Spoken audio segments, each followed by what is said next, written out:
Join us for an exclusive behind-the-scenes look at the next installment of the most celebrated RTS franchise of all time.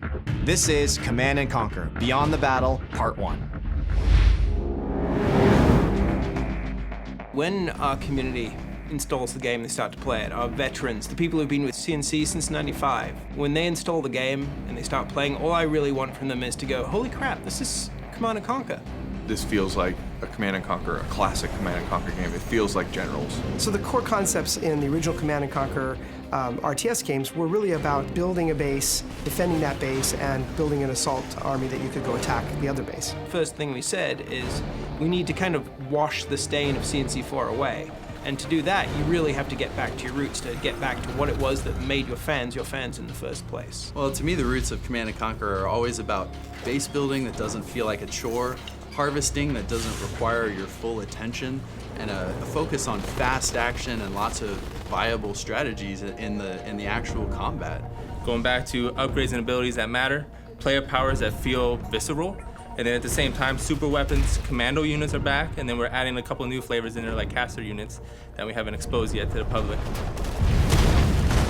Well, we're all big Generals fans here, obviously. Looking at the old Generals, there's so many great ideas, so many great mechanics that they built in, so we were lucky to be able to cherry pick the ones we like the best. Now choosing the general is a big part of the game, just as important as choosing the faction you wanted to play. Now, it's like having hundreds of factions, let alone just 3.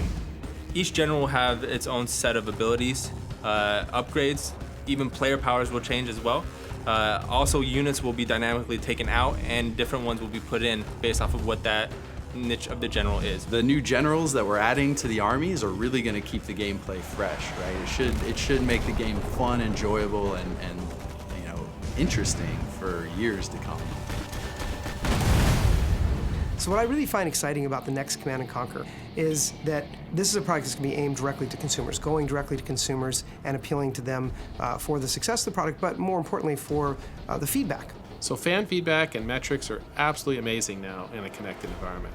In the past, we just made a game, we put it in a box, we got the feedback years later, we could make a change in a sequel. Today, we can hear the fans immediately, we can look at the data, we can change stuff daily, weekly, monthly. We can engage in this sort of ongoing conversation with our fan base, where if, say there's a general that we put out that we didn't balance quite right, we will get that feedback immediately. It's not like we're gonna be like, okay, well, when we do the expansion pack or in a patch in 3 months, we'll fix this. It's gonna be one of those things where we kind of grow together. And that's what we want to kind of breed. It's a live product, and we want to make sure that the community at the core is part of that rendition of making this game better. This is ultimately the fans' game, and we're looking forward to making the game better with them.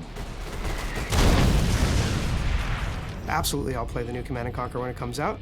I'm anxiously awaiting it, actually. Our #1 priority has always been to make this a really fun, excellent game. Everybody on the dev team loves the game, and they're doing the work where their heart is. So a lot of the times people stay late just to make sure that they make a better game because they care about what the franchise is. Everybody wants to make sure that they make the game that the community would love, and we're on the same page on trying to make it the best CNC possible.